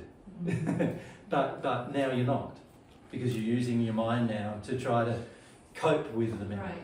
But I can go back into that with a feeling state. You could. Intending a feeling state. You could. To see where... And being really honest about how you felt in that moment. Horrible. It's horrible. Well, it's not just horrible, there's a lot of effects from it as well. It's not just in the state either. There's the effects of how that caused you to view God, and how it caused you to view authority, and how it caused you to view... So now you're very anti-authority, and in a lot of ways anti-God because of that, without realising it. Without realising. Yeah? And this is what I'm saying. There's senses, beliefs and emotions are in the soul, but you're not connecting them because you're reframing them in your mind so that you don't have to bear the full, you could say the full sadness, which is not really sadness, it's grief and desolation. It was a despairing moment. Despair. The full despair of that childhood experience and what effect it had on your beliefs about God. Okay. Does that make sense? Yes, thank you. So I can go under it. In other words, when I create these No, not under it, through it. Through it. Well, I remember these It's a metaphysical stored thought ex- process that's another level of avoidance. Just hang on a second, stop talking for a minute. It's a stored experience that you're going to have to experience at 6 years of age. Not how old are you now, Debbie? I'll be 65. So. Right, so you're not going to be a 65-year-old woman understanding it. You're going to be a 6-year-old woman, a girl, not understanding it at all, but having it. Got it. Do you see the difference? Yeah. You've got to allow the 6-year-old girl to have the experience. And feel it. And feel it as a 6-year-old girl would feel it, as she wanted to feel it at the time, Exactly. and wasn't allowed to, right? As she felt it at the time, you're going to have to experience it as she felt it, not as 65-year-old Debbie who's going, I can handle this, I got this down, I know what to do, you know, none of that, None of that. none of that. That's out. Out. And this is something you're very habitually doing, Yeah. because it gets you away from that sort of gut-wrenching 6-year-old experience. Yeah. You follow me? Yes. But until you have the 6-year-old experience, the 6-year-old experience is locked up in your soul, dictating what you do now and how you view things now, and particularly in that regard, how you view God and how you view authority, which is very rebelliously at the moment, is all dictated by that experience, right? And that won't change until the 6-year-old, Debbie, can have the experience. That make sense? Oh yeah, the tears are right there. Exactly. Yeah. Can you see how you dealt with it, didn't get to the bottom of it? So it's you like a got- survival technique. Correct. Because It's a- I couldn't, at the moment that my head was being slammed against the hamper, Yeah, I was like, I couldn't believe she was doing this to me. correct. And even the word thou, when I picked up the Robert James Lee's books, But see I where went you're there. going with it now. This is Yeah. now 65-year-old Debbie again going, Yeah. oh, let's look at the word thou, and why did that trigger my mum? And she doesn't understand any of that, the 6-year-old girl. She just felt really bad, and she's not concerned about the word thou or any other word. She just Yeah. needs to have the experience. Okay, Does that make sense? thank you. This is now 65-year-old Debbie going, how can I help her? How can I, help her avoid the experience, really, is what's going on, you follow? Yes. Yeah. And this is what we notice. Many of you who believe you understand how to deal with your emotions have no idea yet how to deal with them. Because what you're doing is you're using this intellectual adult mind to try to remember things or remembering things, and you're using all these metaphysical techniques of avoidance of the actual experience. But and also there's a lot of judgment of that experience, a lot of judgment of the 6-year-old, a lot of worry about the 6-year-old, concern about the 6-year-old, psychological concern about the 6-year-old, going on by the 65-year-old. Yeah. It's like you're now two people. It's like a split. Yeah, it's like a split, and it is actually psychologically a split that has occurred inside of you, which has separated the 6-year-old experience from the adult, rather than absorbing the 6-year-old experience as the adult. So basically, anytime I am blessed with a picture shown to me, Mhm. and the sensations and emotions all come up. If that's age 5, you're 5. If it's age 10, you're 10. In other words, allow a process to Don't analyze. Don't You'll analyze. know when you're doing it. You'll know afterwards. I wasn't even conscious of what age I was necessarily, but now that I realise that I felt 5, and you'll act 5 or 6. Yeah. You will be 5 or 6 for a short period of time, however long it takes you to actually release the emotion. Thank you for the clarification. That makes sense? Yes. Yeah. So the problem with what you've been doing is it's just another way of coping with storing the emotion. Avoiding it. Yeah. And so you think you're doing something which makes you, because when we think we're doing things, we think I'm working through it. And so we sort of develop this sort of feeling of, I can be happy that I'm working through it. I now know I'm getting somewhere. when we're not yet. So 65-year-old Debbie, or 24-year-old Tom, or 83-year-old Dennis can only clear that when they allow themselves to surrender unto the Experience. earlier version of themselves that went Well, through this it's the experience, whatever the experience Whatever was. the experience was. Yeah.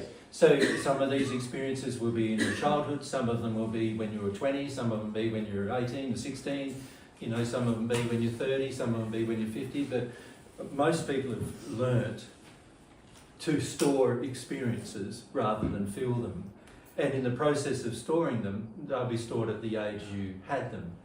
But we usually do that less as adults than we do as children, so a lot of them will be very childlike in their experience. Okay. Thank you very much. But Let a me lot- blow my nose. Yeah. I do.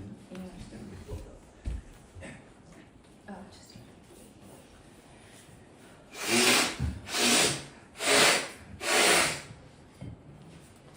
A lot of the work of releasing our sin, though, is like when you get to that experience of the stored emotion, that you've done most of the work.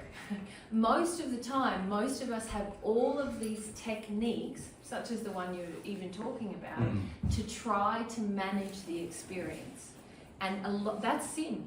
All of those things that we do to try to manage what's already stored in us is the majority of our sin, actually. It's all of our control techniques, all of our, you know, retreating, our passive aggression, our, oh, I'll just distract myself. Oh, I'll, you know, I'll follow a new path, or like, I'll meditate my way out of it, or I'll write it in my journal many times, or all these things are actually ways we have to manage our emotions. Yeah. And that's all sin, all of those methods. And But the reason why they sin is because they don't get to the They don't get to the experience. cause. yes, yes. Because I still have the memory, and the emotional imprint signature is not completely gone. And it was wonderful to hear back from you that it is blocking my relationship to God, because this was done under the guise of a religious Faith. thing. That's right. Yeah. That's right. Yeah. Yeah. So I raise that because really your example there, Debbie, is like you can even know what happened to you as a kid, but it doesn't mean you're releasing it, does it? Right. And you're doing a lot of things to prevent the release. So working on all the ways you are resisting your feelings is actually a big part of having your feelings in the end. Yeah. So what Mary's really saying is having your feelings, once you get to them, is relatively easy. It's all the things you It's the do marathon. to avoid having your feelings that you're going to have to deconstruct first. Yes. And that's a large part of why you sin. Yeah. As well. A large part of why we sin is because we've got all these methods, techniques of avoidance of prior experiences. Now, bear in mind, the majority of prior experiences are not childhood bad experiences like yours, Debbie. They are mostly prior experiences associated where you chose to sin in a situation, and that is also stored using similar method, right? So, and this is where most people they go, oh, if I just get rid of all this childhood stuff, then I won't sin anymore. Not true. Not true. You have to get rid of all the beliefs and emotions associated with all the decisions and choices you made since then that caused you to sin since then. That's the work that you need to do. And that's a lot about repentance. That's not a lot about going through a childhood experience and forgiving mum and dad for that. That's about all the things you chose to do since then, right? Which is causing a lot of damage to your soul. That causes more damage to your soul than any way that somebody else has damaged you. Any way that somebody That's else sobering. has damaged you. That's the bulk of your pain and suffering is actually coming from what we've done to others. That's right. Yeah. So, and what we do to others in our false beliefs and in the sinful beliefs and the sinful emotions that drive our behaviour that are the things that cause us to have all sorts of problems thereafter. And they're the things that are determining how much we can love another, right? So when we get fixated on our personal childhood experience, frequently we're becoming very selfish. And we're not seeing that actually, while that experience might be true, and while it does need to be dealt with, I'm saying that it needs to be dealt with, at the end of the day, the main reason for your pain and suffering is not that. It's all the false beliefs and emotions you've imbibed and believed since then, suppressing that. All the justifications you have for suppressing it, all the ways you think you can manipulate situations and relationships. And control others.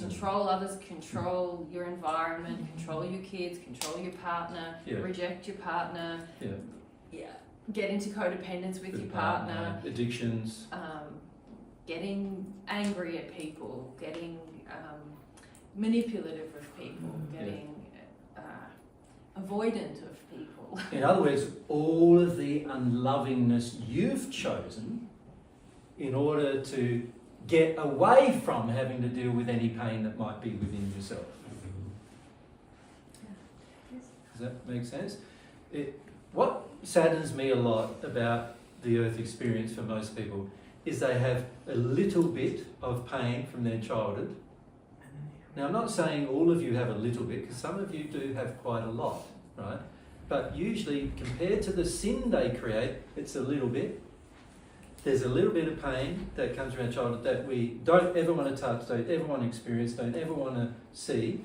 And then, as a result, we formulate a whole series of beliefs and emotions that we then act upon every day thereafter, sinning constantly. And we don't realise that the mountain of sin we've created sometimes just has a seed of maybe 3 months of hard emotion. But we've chosen to not feel that 3 months of hard emotion, and instead we're prepared to create a mountain of sin instead. And it's sad if you think about it, because that mountain of sin now has caused harm to lots of other people. Almost every person we've ever interacted with in all of our lives has now borne the consequence of that decision to avoid, right? So it's quite sad, because you end up with this sort of mountain of sin that comes from frequently just a few core experiences that haven't been felt properly as a child, and then decisions that we made, bad decisions that we made to avoid it. Right? Now, I agree that as children, you didn't have much choice. But I can't agree that as adults, that still is the case. Isn't it true that most of you have left home now? Some time ago. Right? You've created your own life. Right? You've gotten away from the bad situations of your childhood. Right? And sometimes some of you even think that what was bad in your childhood, from God's perspective, was actually good. And then others of you think that what was good in your childhood, from God's perspective, it was actually bad. So nowadays a lot of children are growing up with complete freedom to do whatever they want, and those children think that's wonderful. It's bad from God's perspective. So a lot of what we conceive to be the sins of others isn't really even the sins of others. Yeah? And it's not until we start to go through these experiences with God, trying to work out what is our sin, what are their beliefs, and what are the emotions that actually exist, that we even work that out. But there are times when you have an experience, and whatever that experience was locked up in terms of time period, will be the age that you had it. But when it comes to your sin, you chose to do all of those things. Right? If you grew up in an abusive childhood and then you became an adult, you chose to be permissive with your children. Probably, right? Now, that's you choosing your own sin. Completely different to what your parents did. You're choosing your own sin. Of course, it's motivated by the desire to avoid some of your own childhood, right? And not want to deal with it, and not see the dangers of acting almost in completely the opposite way, right? Not seeing all of that is caused because you didn't deal with that. So you're not seeing the dangers of acting completely the opposite direction. But it's still yours. And like I said, sometimes your sins are far worse than the things that you're focusing that other people did to you. Right? And this is our problem.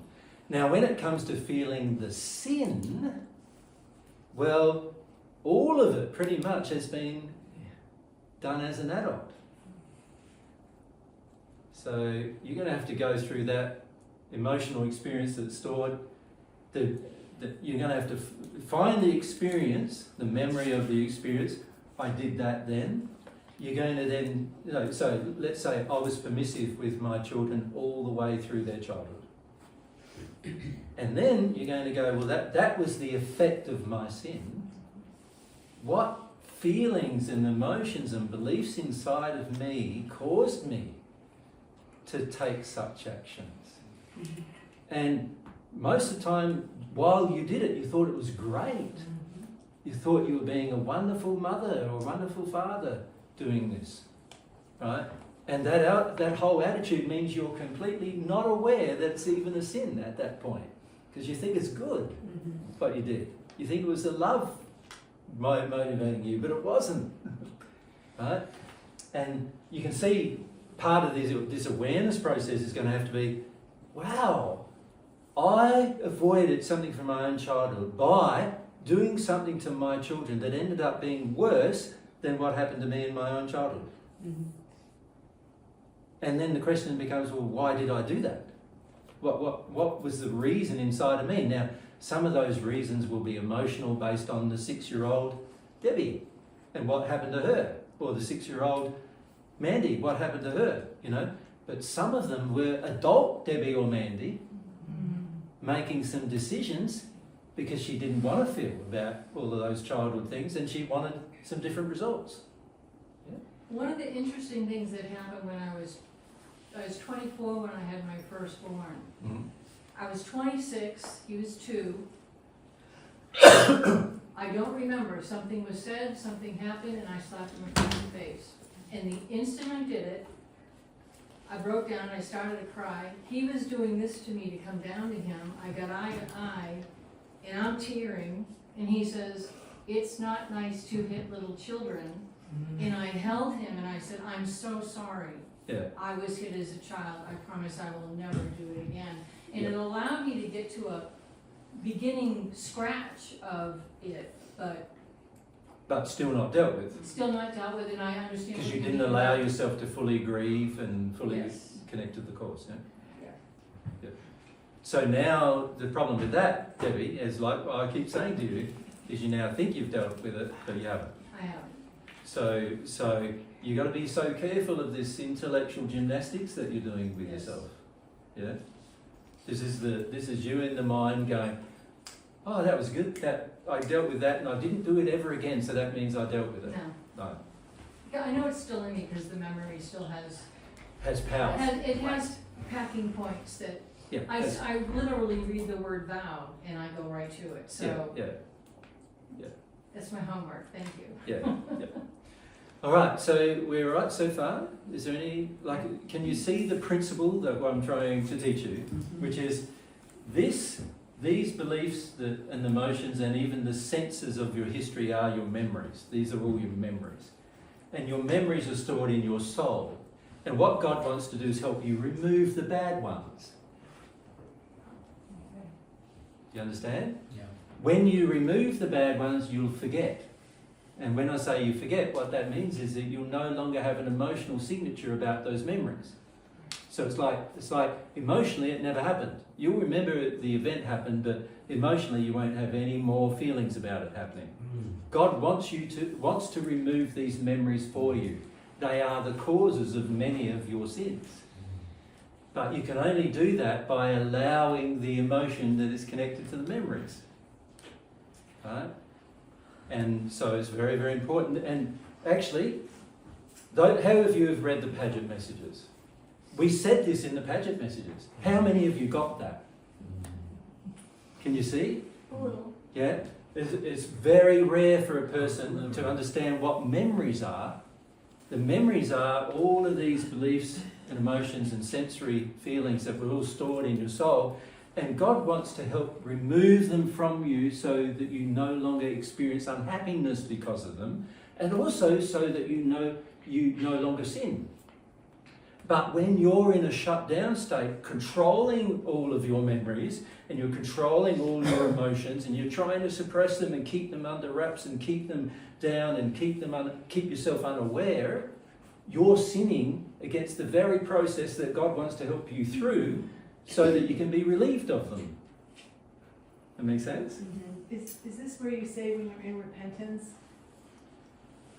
God can help you remove Correct. the causes? This is The what causes are the memories. Right, but he can, if I just want to make sure I've heard you correctly in the past, that when we're in a state of repentance, Yeah. a true state, a sincere state of repentance, Yep. that God can help us, that part of having God's love enter our soul, if I'm Yes. remembering Correct. correctly, The, is that the love gets rid of the memories. will help get rid of these memories that are in our soul that we're now discussing. Correct. Okay. Correct. Is this also how we'll get our memories back of what we've been doing in the sleep state? They get your memories back of everything. Yeah. Can you repeat the question? Emma asked, Is that also how we get our memories back of what we've been doing in the sleep state, in our spirit life? yeah, so you think about it, your entire life is 24 hours, not just 18 or 16 or whatever it is. It's 24, and your soul is storing the memories of all those experiences. So naturally, the more you deal with these things, the more possibility there is of getting back the memories of your entire life. Of course, when you get rid of you discard your physical body, there'll be points of contact with your memories that occur when you visit places in the spirit world that will trigger them if they haven't happened before then. Yeah. Yeah. But you can have all of them before then. Great. Thank Not that you want all of them before then. you. Well, Because a lot of times we do a lot of disturbing things. disturbing things in our sleep state that we wouldn't even consider doing in our awake state. Right? So most of us don't want to know what we were doing to a large degree. Yeah? But if we become sensitive to our feelings, we might feel things that we don't necessarily associate with something that's happened in our life as we remember it. Correct? And then we might sort of become more open to remembering some things if we felt the emotions. Correct. You've engaged sin in your sleep state. Yeah. So there'll be times when you'll become aware of that. Mm-hmm. So Okay, when Alicia? we have emotion come up that feels like it's not ours, so that Mhm. could be spirits because they're hooking into something Mhm. with us. But it's not a memory of look, for example, I remember, I had this emotion about being terrified of bombs, for Yeah. example, Yeah. which I know my mum experienced. Yeah.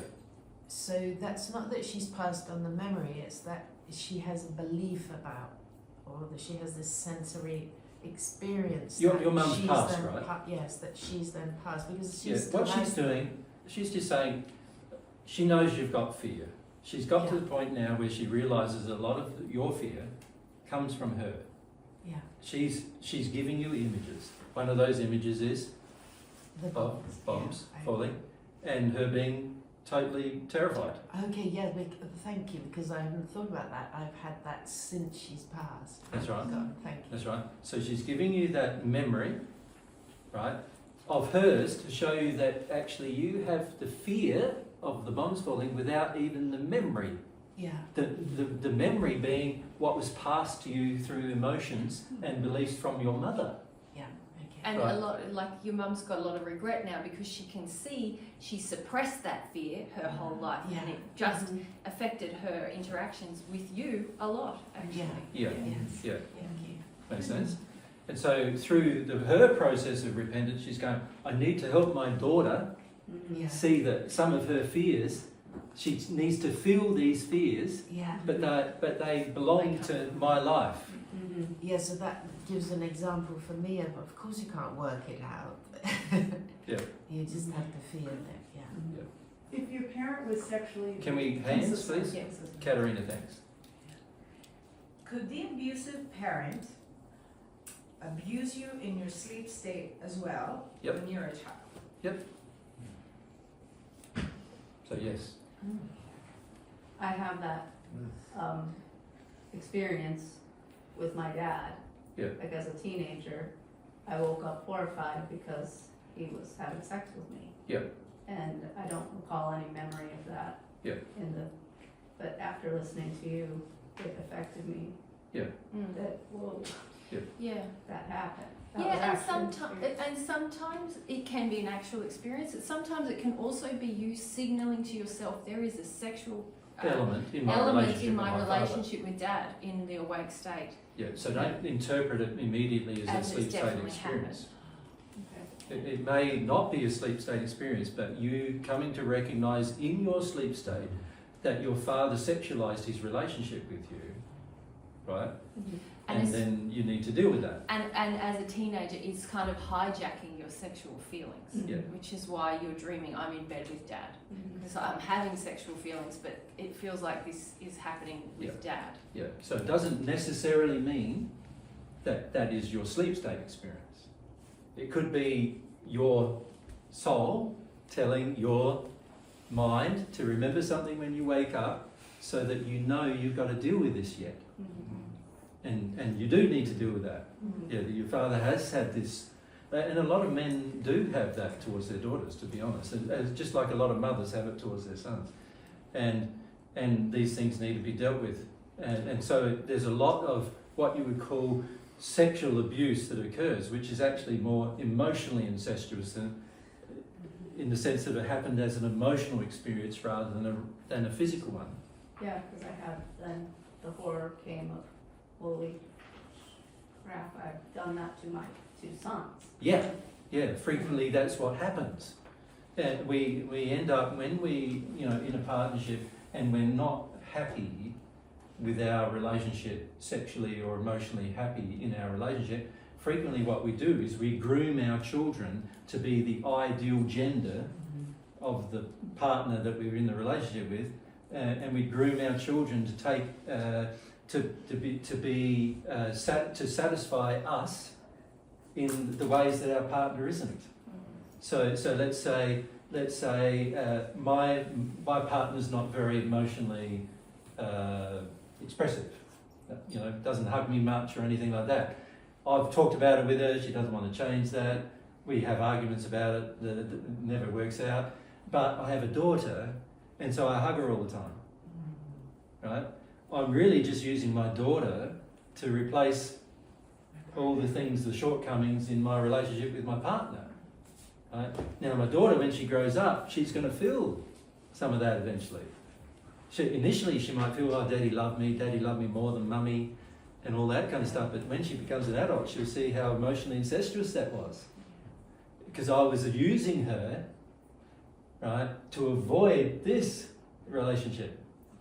Yeah? Selfishly using her to avoid the relationship. And not only that, I've damaged her connection to her soulmate, potentially, by having this really close bond with my daughter, which I don't actually have with my partner. Right? So these kind of things happen very commonly, and oftentimes you dream about it to remind you that you've got to deal with these things. Make sense? Yeah. Patty?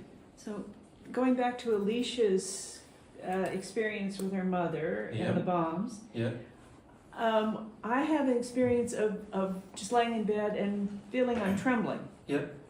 And I don't feel afraid, but my body is telling me there must be fear. I mean, but there's nothing else, nothing I can anchor it on. And if your body is trembling but you're not emotionally trembling with it, right, then it means you're quite disconnected from your soul's feelings. Okay. Does that make sense? So it's you're not actually yet Feeling releasing the fear. Okay. Yeah. And this is quite common as well, because we've used our minds to sort of suppress our emotional experience and not allow ourselves to have the full experience emotionally. Where many of us are more connected to our body than we are to our soul, right? So we allow our body to do things that we won't allow our soul to do. So your soul needs to tremble. And when that does, emotionally you'll be trembling. And then you'll also feel it physically, and that is now the experience. And you need to let yourself go through that experience. Does that make sense? And instead I do what Debbie does, and Correct. I'm busy trying to figure it out.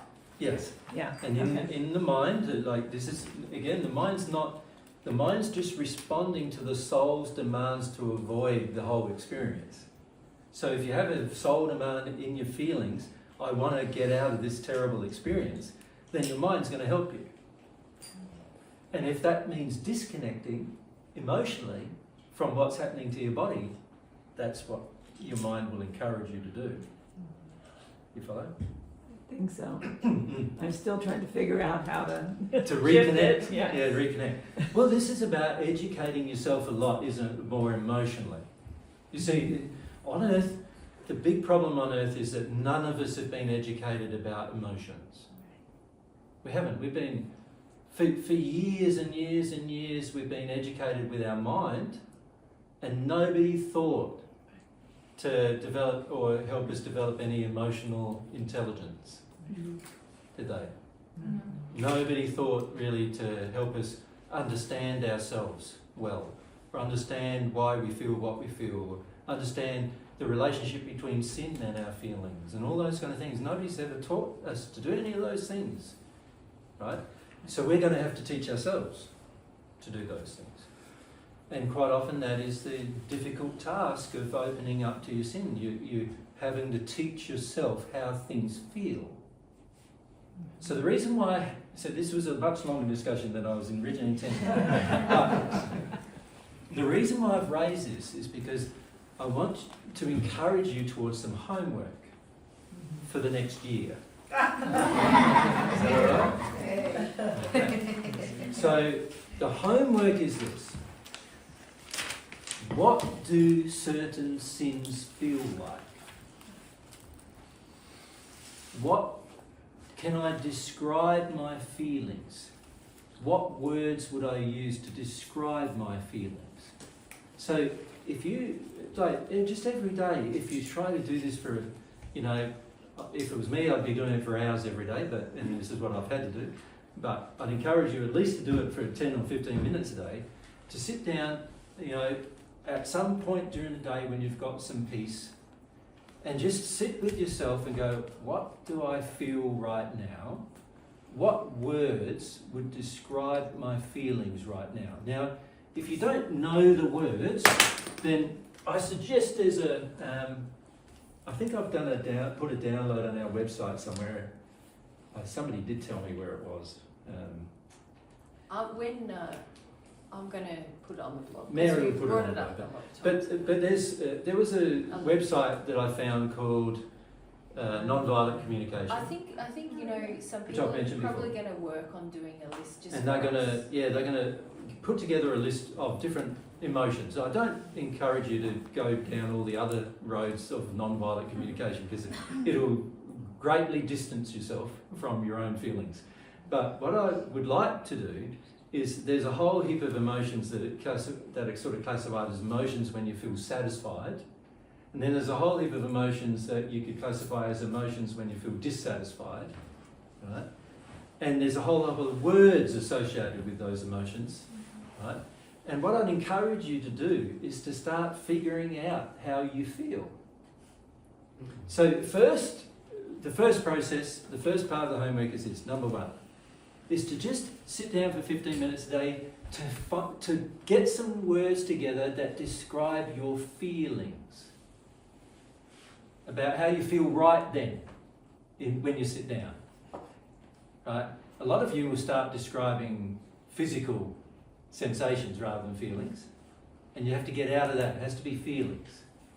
So some of you sit down and go, I'm a back sore. How do you feel about it? You know, what is your feeling? Not that your back's sore. Obviously there's pain in your back, but what do you feel? Right? So back sore, lower back probably is going to be you're feeling like probably issues of worth that you're not aware of, for example. But don't guess. I'm suggesting you just sit there, and when you start, you're going to sit there for 15 minutes And you're going to think, what a waste of time. Because it's sort of like, after 15 minutes you go, that I didn't work out what I felt at all really. So when I started doing this myself, because I have done this, I was 33 years old, and I couldn't tell you, I could sit down for an hour and I still couldn't tell you what I was feeling. So don't be afraid that after the 15, 20 minutes or whatever, you're sitting there and you still don't know what you're feeling. Right? The key is to give yourself that time every day to actually start to connect to your soul, because your soul's brain is your feelings and emotions and your senses and the emotions associated with your beliefs. And if you can't feel those things, then your soul's like a dead soul. Right? You could say it's dormant, it's all shriveled up, it doesn't know how to work. And what we need to do is get the soul working. Do you follow? The point of these exercises is to firstly get the soul working, and then once the soul starts working, now I can start working out, well, when I feel like angry, what am I feeling? When I'm feeling like sad, what am I feeling? When I feel despair, what am I feeling? And what's my beliefs about my despair? Mm-hmm. And what's my beliefs about my anger? And you'll start to see that your beliefs about your anger is about power, that you like the power of it, You like how it gets you out of having to deal with things, and it pushes people away that you don't want to have to deal with, and it lets you blame others when you actually feel some blame of yourself, or when you actually feel bad about yourself and things like that. And you'll start recognizing the feelings. But if you don't do it, you will remain completely uneducated about feelings the entire life on earth. And then at some point you're going to have to do exactly what I'm suggesting in the spirit world. You'll have to learn how to connect to your feelings. So I'm suggesting that all of you learn how to connect to your feelings now. Right? Don't put it off. And those of you who are in your 50s, 60s, 70s or whatever, who's here older than 70? A few of you, yeah? 4. Who's older than 60? Yep, so now we have a few more. 50s? Yeah? 40s? 30s? Okay, 20s? Okay. Now, those of you who are in your 20s, you might think that this is going to be easier for you than for others. But that's not necessarily true, actually, because a lot of children have been brought up from a young age to not have their feelings. Right? So, I'd encourage you to go, my goal for the next year is to be able to become more sensitive to feelings. Firstly, my own. Now, down the track, I hope that you'll become more sensitive to others, because you can't really love others without becoming sensitive to their feelings, can you? Yeah. But if you're completely desensitized to your own feelings, it's going to be pretty hard for you to work out what somebody else is feeling. During the night this morning, Mary and I got up at the same time to go to the toilet, and last night, because we needed some sleep, we slept in separate beds, right? And so we got up, it was dark, I couldn't see Mary, but I knew exactly what she felt. Right? That's how it needs to be in your future.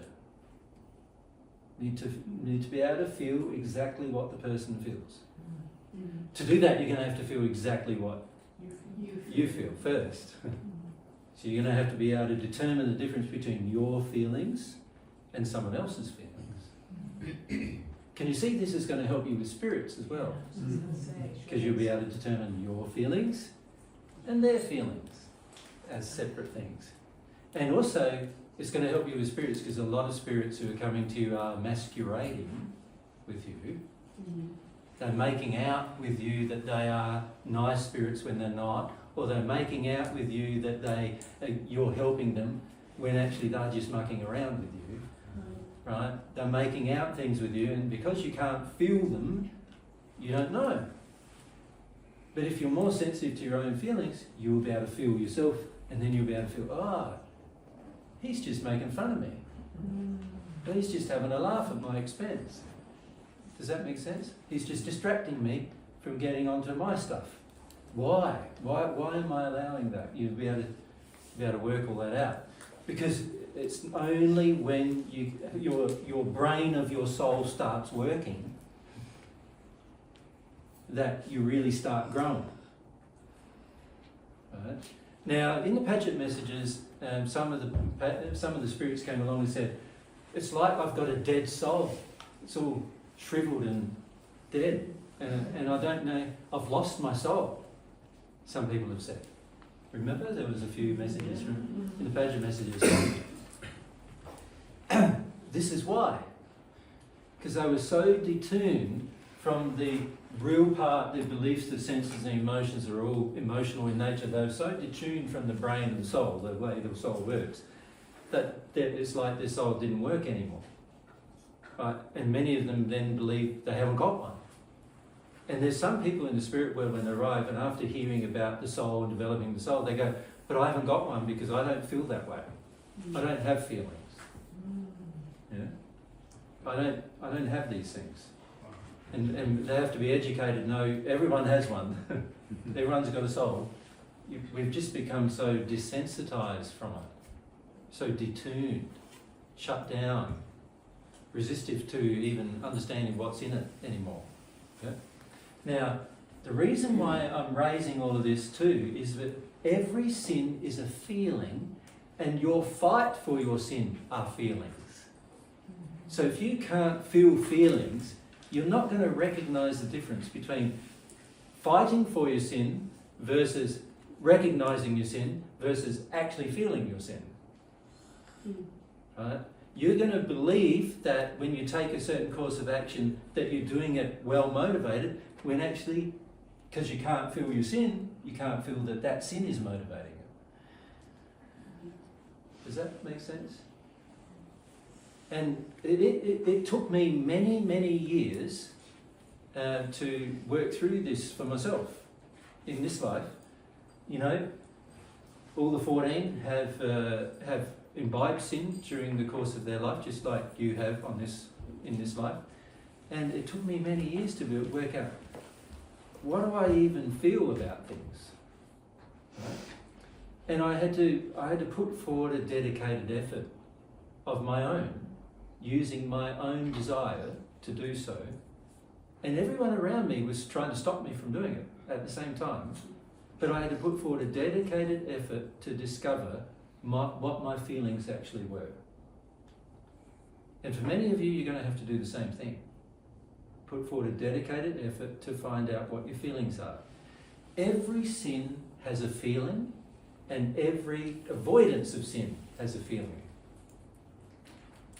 And to deal with sin, you're going to have to firstly deal with your avoidance of it and the techniques you use to avoid it. And to know that, you're going to have to know how that feels when you're avoiding it. That's why, remember on Friday night, I asked you the question for your homework was, how do you feel when you're in a state of resistance? How does this resistance to your sin feel?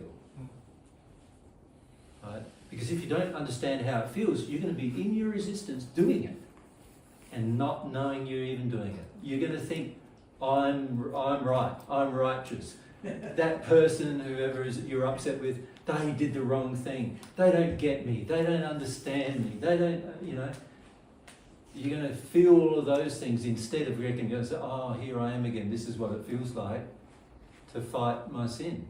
This is what it feels like fighting the truth. Yeah? Because substantially, you could say your sin is the truth of your condition right now. So when you fight your sin, you're fighting the truth of your condition right now. You see that? Yeah. And that's not going to be very conducive for your progress. Yeah. And particularly if you want to progress like with your relationship with God. If you fight your sin, God's just going to let you keep fighting it. He's saying, well, you're using your will to fight your own sin. There's nothing I can do to help you in that place while you're using your will to fight. God's just going to, these laws are going to be trying to undo it. Some of you have nice spirit friends around you, might help you a bit, but at the end of the day, there's little they can do while you're in the active process of fighting your own sin. Right? How does it relate to the feeling you get from your conscience? Is it similar? Well, the problem with the operation of the conscience is, while I desire my sin, I'm not going to want to listen to God saying that I have one. A sin, I mean. Am I? So I'm going to detune from my conscience while I'm fighting for my sin. But if I can start to feel what the sin feels like, then I can also start to ask God, because I'm open now to feeling what the sin feels like. I can ask God, I feel like this is what it feels like and this is a sin, and God can say yes or no to you about that now, because you're now open to the concept. But when you're fighting your sin, can you see you're not going to want to hear anything from God about your sin. So all you want to hear from God is He loves you and everything's great. Right? Now, you'll hear He loves you, but you won't hear that everything's great. And that you can only hear everything's great when everything is great. That's how it is. So the problem we have when we're in a state where we want to continue our sin and we want to resist the knowledge of it is we're also very detuned from our conscience. The conscience will barely bother you about an issue.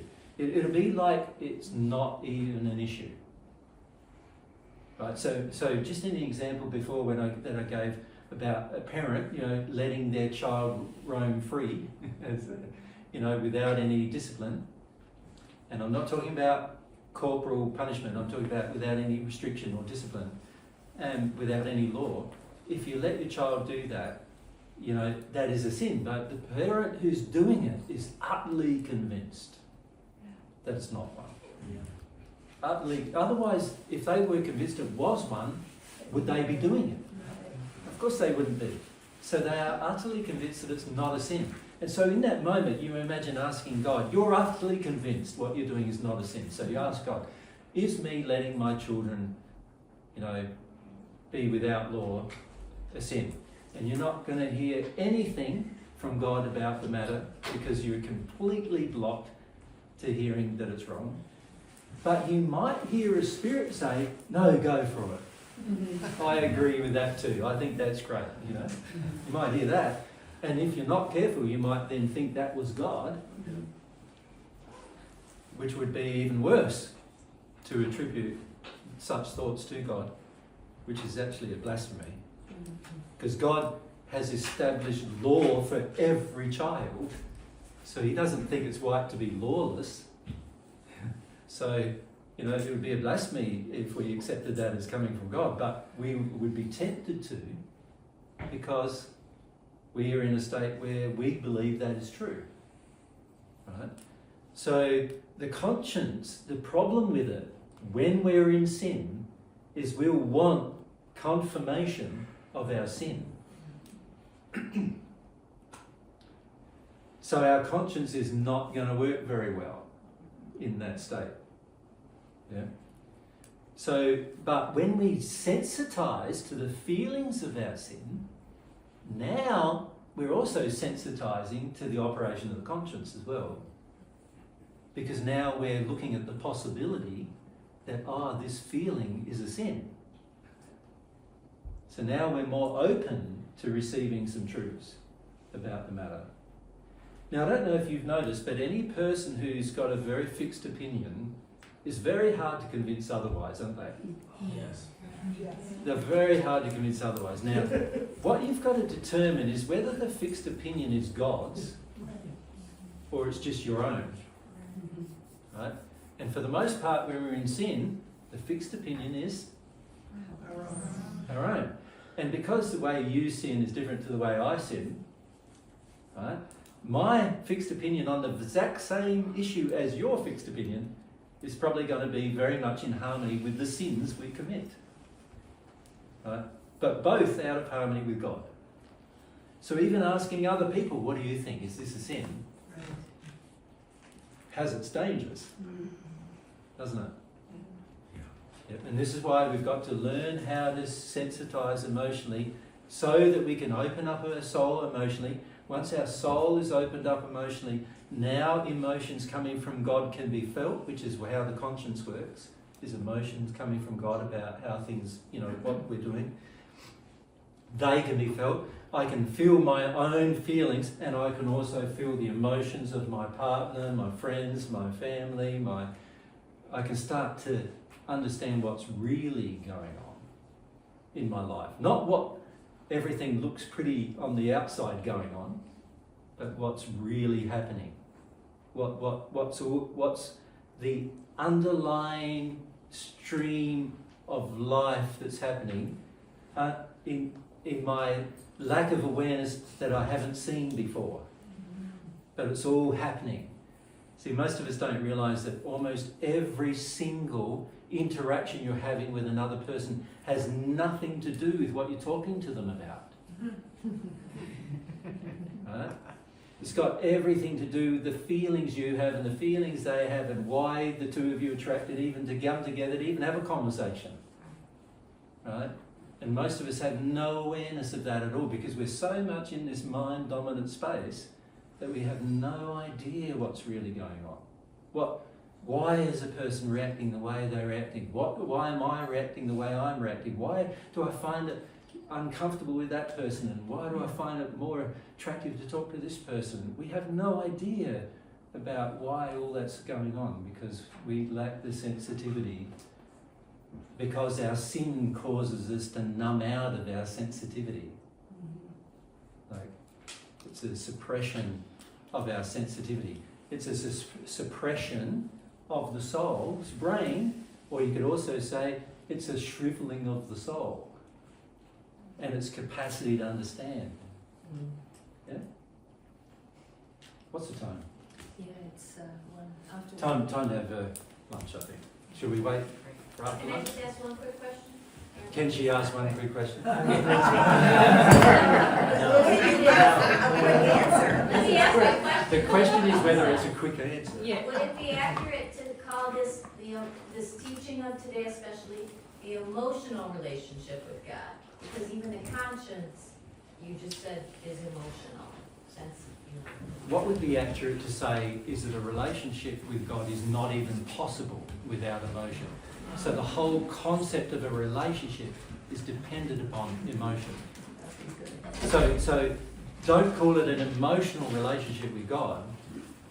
Call it a relationship with God that is only soul-based. It is only based upon emotions. You follow? So you can't have an intellectual relationship with God. You can't have one. You never will be able to have one. Does that make sense? You never will be able to have one. So there's no such thing as an intellectual relationship with God. Yep. Thank you.